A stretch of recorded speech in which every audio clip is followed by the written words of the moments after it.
दोस्तों नमस्कार।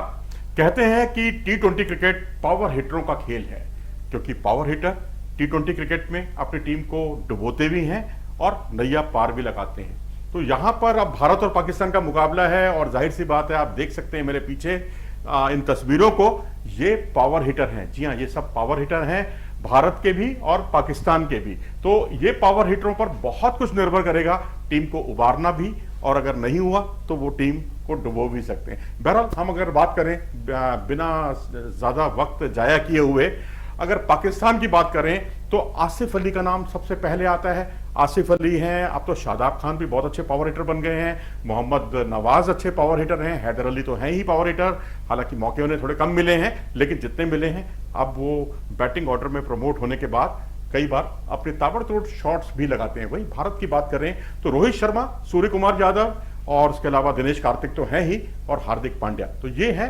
हमारे पावर हिटर हिंदुस्तान के, और वो है पाकिस्तान के 4 पावर हिटर। जहां हम ऋषभ पंत की भी बात करेंगे, क्योंकि ऋषभ पंत को हम खारिज पूरी तरह से नहीं कर सकते, हालांकि टी20 में उनका बल्ला कुछ ऐसा गरजा भी नहीं है।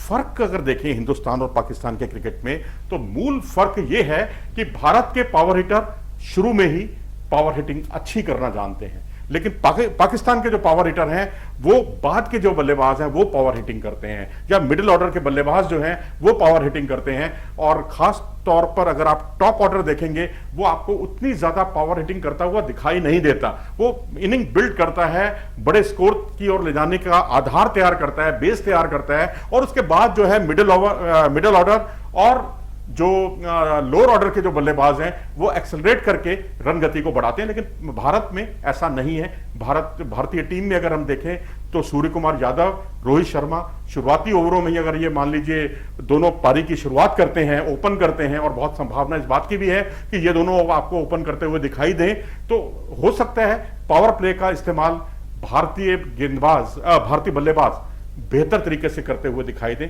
बस अपना विकेट बचाना होगा उन्हें, इस बात को खास तौर पर ख्याल रखना है। और वैसे भी शहनशाह अफरीदी नहीं है, तो थोड़ा सा भारतीय बल्लेबाजों की उम्मीदें ज्यादा जग गई हैं कि तेजी से रन बनाएंगे शुरुआती ओवरों में। अगर हम आसिफ अली की बात करें, पावर हिटरों की बात कर रहे हैं, आसिफ अली से कहानी शुरू होती है और वहीं खत्म होती है, क्योंकि एक बहुत अच्छे पावर हिटर हैं। इनको हमने टी20 वर्ल्ड कप में भी देखा है। टी20 वर्ल्ड कप में आप याद कीजिए न्यूजीलैंड के खिलाफ मैच में, जहां इन्होंने साउदी और बोल्ट इन पर जो छक्के लगाए थे वो वास्तव में काबिले तारीफ थे।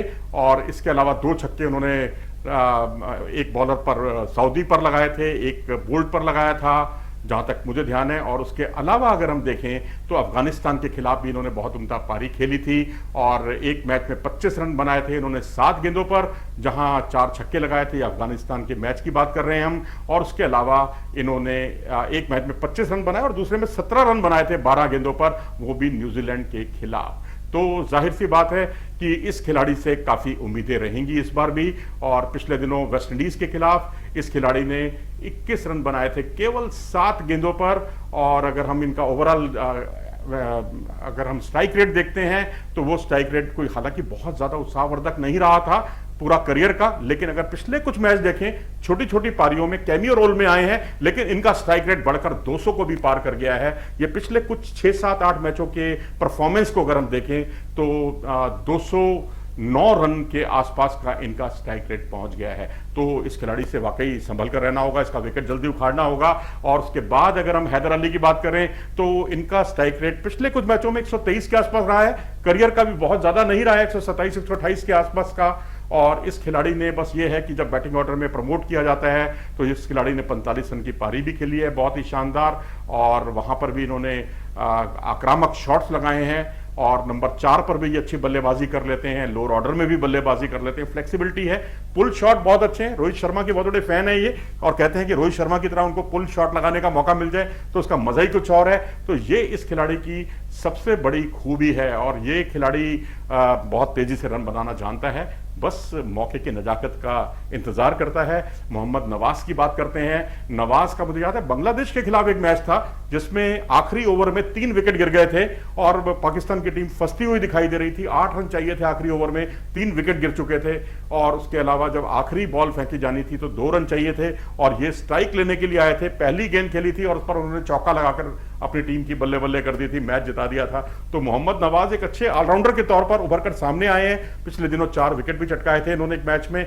और ये खिलाड़ी जो है रन बनाना जानता है, तेजी से रन बनाना जानता है। और एक 30 रन की इन्होंने पारी खेली थी, कुछ वो भी बहुत आला दर्जे की पारी थी इनकी।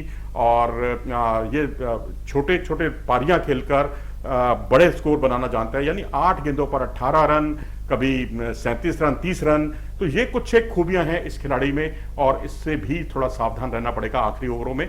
शादाब की बात करते हैं, ये भी मूलतः स्पिनर हैं, लेग स्पिनर हैं, लेकिन पिछले कुछ समय से इनका बल्ला खूब गरज रहा है। और इन्होंने जिस तरह से जो पारियां खेली हैं हाल में, अगर देखें तो 36 रन बनाए थे इन्होंने 22 गेंदों पर पिछले दिनों एक मैच में, और उसके अलावा भी इन्होंने 28 रन बनाए 12 गेंदों पर। तो इस तरह से ये खिलाड़ी भी बहुत तेजी से रन बनाता है। 10 गेंदों पर 21 रन की भी एक इनकी पारी बहुत यादगार थी।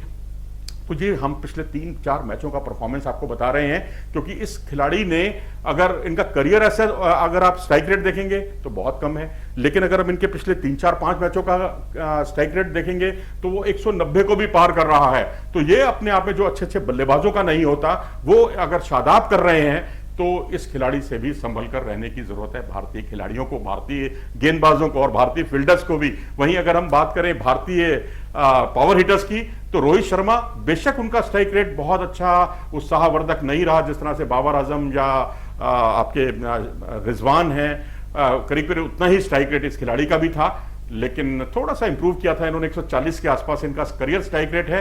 लेकिन पिछले कुछ 6-7-8 मैचों में आपने इनको बहुत बड़े स्कोर बनाते हुए नहीं देखा, लेकिन एक स्ट्रेटजी में बदलाव आया। राहुल द्रविड़ ने यही कोशिश की कि भारतीय खिलाड़ी जो हैं आते ही ताबड़तोड़ बल्लेबाजी करें, और क्योंकि ये T20 क्रिकेट पावर हिटरों का क्रिकेट है, और इसी वजह से पिछले कुछ मैचों से उनका स्ट्राइक रेट 155 हो गया है। करियर की बात नहीं कर रहा, पिछले 6-7 मैचों की बात कर रहा हूं, जहां उन्होंने 155 की स्ट्राइक रेट से रन बनाए हैं। तो ये अपने आप में बहुत उम्मीदें जगाता है, क्योंकि इन्होंने 16 गेंदों पर 33 रन की एक पारी खेली।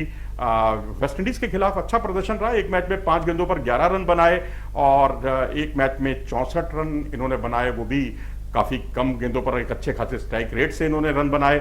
20 गेंदों पर 31 रन की इन्होंने पारी खेली इंग्लैंड के खिलाफ, और 14 गेंदों पर 24 रन की पारी खेली, ये भी इंग्लैंड के खिलाफ। तो ये खिलाड़ी अब अपने स्ट्राइक रेट को एक्सेलरेट कर रहा है, तेजी से रन बनाने की कोशिश कर रहा है। सूर्य कुमार यादव की बात करते हैं, ये एक नया प्रयोग किया है राहुल द्रविड़ ने, और सूर्य कुमार यादव की सबसे बड़ी खूबी ये है, AB डिविलियर्स की याद ताजा कराते हैं। उनको आप लेग साइड पर दे दीजिए बॉल, उनको चाहे आप ऑफ साइड पर बॉल दीजिए, वो हर तरफ स्ट्रोक लगाते हैं। 360 डिग्री प्लेयर इनको कहा जाता है। वसीम अकरम ने तो कहा है कि हमें विराट कोहली से डरने की जरूरत नहीं है, हमें रोहित शर्मा से डरने की जरूरत नहीं है, बस एक खिलाड़ी है भारतीय टीम में जिससे जरा संभल कर खेलना होगा, जिसको रन बनाने की छूट नहीं देनी होगी, क्योंकि वो खिलाड़ी भारी साबित हो सकता है, हमारी उम्मीदों पर पानी फिर सकता है। तो उन्होंने नाम लिया था सूर्य कुमार यादव का। जी हाँ, सूर्य कुमार यादव जो कंसिस्टेंट परफॉर्मर हैं, लगातार अच्छा प्रदर्शन कर रहे हैं, और इनका अगर आप इनका स्ट्राइक रेट देखेंगे तो करियर का स्ट्राइक रेट 175 प्लस का है, और पिछले दिनों जो उन्होंने पारियां खेली हैं उससे उनका स्ट्राइक रेट पिछले मैचों का 185 के आसपास रहा है। तो 185 का स्ट्राइक रेट अगर आपके टॉप ऑर्डर के बल्लेबाज का है, तो ये दोनों टीमों के बीच का एक बड़ा अंतर साबित कर सकता है। जी हाँ, इसके खिलाफ पाकिस्तान के गेंदबाजों को निश्चित तौर पर कुछ एक अलग से स्ट्रेटजी बनाने की जरूरत है, क्योंकि ये खिलाड़ी हार नहीं मानता। क्योंकि 117 रन की इसने पारी जो खेली थी, इंग्लैंड में जाकर नॉटिंघम में 55 गेंदों पर उसने सारे आलोचनाओं का जवाब दे दिया था, और उसके अलावा इस खिलाड़ी ने 16 गेंदों पर 24 रन बनाए। एक मैच में इन्होंने लगातार कंसिस्टेंटली 24 रन की एक पारी खेली थी, बहुत 10 गेंदों पर। तो ये खिलाड़ी कंसिस्टेंटली अच्छा परफॉर्मेंस कर रहा है, और आयरलैंड के खिलाफ 15 रन जो बनाए थे 5 गेंदों का सामना करके 300 के स्ट्राइक रेट से। तो आते ही ताबड़तोड़ बल्लेबाजी करने की जो नसीहत दी है राहुल द्रविड़ ने, वो बहुत कारगर साबित होने वाली है भारतीय टीम के लिए। बस यहां पर इम्तिहान होगा पाकिस्तान के युवा तेज गेंदबाजों का। और उसके बाद अगर हम देखें अन्य बल्लेबाजों में हार्दिक पांड्या, हालांकि हार्दिक पांड्या हमने IPL में भी उनको 190 के स्ट्राइक रेट से खेलते हुए देखा है, और उनका करियर स्ट्राइक रेट भी अगर हम देखें 154 के आसपास का है, लेकिन हाल में इनके स्ट्राइक रेट में थोड़ी सी गिरावट आई है। और उसकी बड़ी वजह यह है, जब एक साथ जब सारे बल्लेबाज टॉप ऑर्डर के तेज खेलते हैं तो जाहिर सी बात है कभी कभी ऐसी स्थिति आ जाती है कि विकेटों का गिरना भी शुरू हो जाता है। जब विकेट गिरते हैं तो ये खिलाड़ी संभलना जानता है, ये शीट एंकर का रोल करना भी जानता है, और ये गुजरात टाइटंस की टीम को इसने चैंपियन बनाकर अपनी कप्तानी में इसे साबित भी किया है, क्योंकि ये खिलाड़ी टिककर खेलकर अपनी टीम को, गुजरात टाइटंस को चैंपियन बनाने में इनका बहुत बड़ा योगदान रहा। जहां कहीं एक्सेलरेट करने की बारी आती है तो ये खिलाड़ी एक्सेलरेट करना भी खूब जानता है। ये एक बेसिक बदलाव इस खिलाड़ी में आया है, इसी वजह से इस खिलाड़ी का स्ट्राइक रेट थोड़ा सा गिरा है अपने ओवरऑल करियर के स्ट्राइक रेट की तुलना में। अब बात करते हैं दिनेश कार्तिक की। अब दिनेश कार्तिक को मौका मिलेगा प्लेइंग 11 में या नहीं, ये बहुत कुछ इस बात पर निर्भर करेगा कि क्या केएल राहुल को टीम में खिलाया जाता है। अगर सीनियरिटी के आधार पर उनको टीम में खिलाया जाता है तो फिर कहीं जगह नहीं बनती इस खिलाड़ी की, दिनेश कार्तिक की, क्योंकि ऋषभ पंत खेलेंगे ही खेलेंगे, ये मानकर आप चलिए, क्योंकि वो स्कीम ऑफ थिंग्स में है T20 वर्ल्ड कप के लिए भी, और वो पारी की शुरुआत भी कर सकते हैं। ये प्लान बी है भारत का। और अगर सूर्य कुमार यादव से पारी की शुरुआत नहीं कराई जाती तो लेफ्ट राइट कॉम्बिनेशन को ध्यान में रखते हुए ये तय है कि फिर ऋषभ पंत आपको पारी की शुरुआत करते हुए दिखाई दे सकते हैं। और अगर हम देखें तो दिनेश कार्तिक ने पिछले दिनों केवल 19 गेंदों पर 41 रन की पारी खेली थी वेस्टइंडीज के खिलाफ, और उसके अलावा साउथ अफ्रीका के खिलाफ अपने 16-17 साल के करियर में पहली हाफ सेंचुरी बनाई थी T20 क्रिकेट में। 55 रन बनाए थे केवल 27 गेंदों का सामना करके।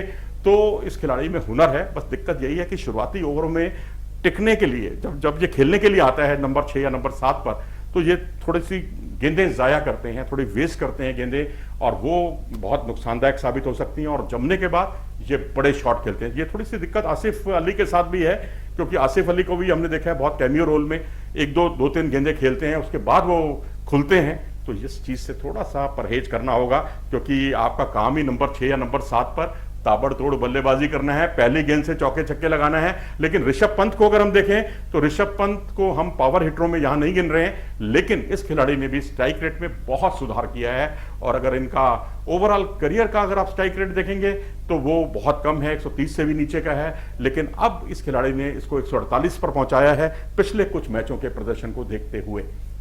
तो पिछले कुछ मैचों में 148 के स्ट्राइक रेट से इस खिलाड़ी ने रन बनाए हैं, और ऋषभ पंत ने 44 रन की पारी खेली थी 31 गेंदों पर वेस्टइंडीज के खिलाफ, और इसके अलावा 24 रन बनाए थे 12 गेंदों पर, यह भी वेस्टइंडीज के खिलाफ, और इंग्लैंड के खिलाफ 15 गेंदों पर 26 रन की पारी खेली। ये हम परफॉर्मेंस जो है हालिया परफॉर्मेंस की बात कर रहे हैं। तो यहां पर अब आपके पास एक अतिरिक्त पावर हिटर हो जाता है ऋषभ पंत के तौर पर। और ऋषभ पंत क्योंकि अभी तक अगर उनका करियर ग्राफ देखेंगे तो टेस्ट में और वनडे के बहुत अच्छे खिलाड़ी साबित हुए हैं। टेस्ट के तो खैर बहुत बड़े मैच विनर हैं वो, लेकिन T20 उतना रास उनको आया नहीं है। लेकिन पिछले कुछ समय से उनको जिस तरह से राहुल द्रविड़ ने उनका मनोबल बढ़ाया है कि भाई आप खेल सकते हैं, आपको खेलना है और आपको ताबड़तोड़ बल्लेबाजी करनी है, अपना नेचुरल अंदाज से परफॉर्मेंस करना है, तो जाहिर सी बात है कि आप ये खिलाड़ी भी 25-30 रन बहुत कम गेंदों पर बनाना सीख गया है, और ये भारत के लिए ट्रम्प कार्ड साबित हो सकता है। वहीं पाकिस्तान में आसिफ अली, हैदर अली हालांकि स्ट्राइक रेट उनका बहुत ज्यादा अच्छा नहीं है,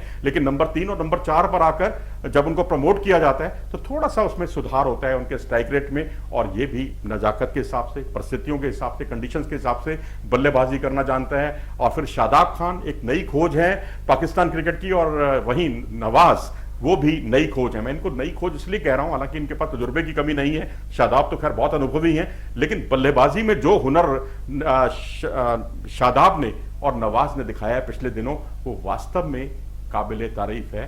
तो ये पावर हिटरों की जंग इस मैच को बहुत रोमांचक बना सकती है। या तो पावर हिटर इस टीम को उबार देंगे या डुबो देंगे।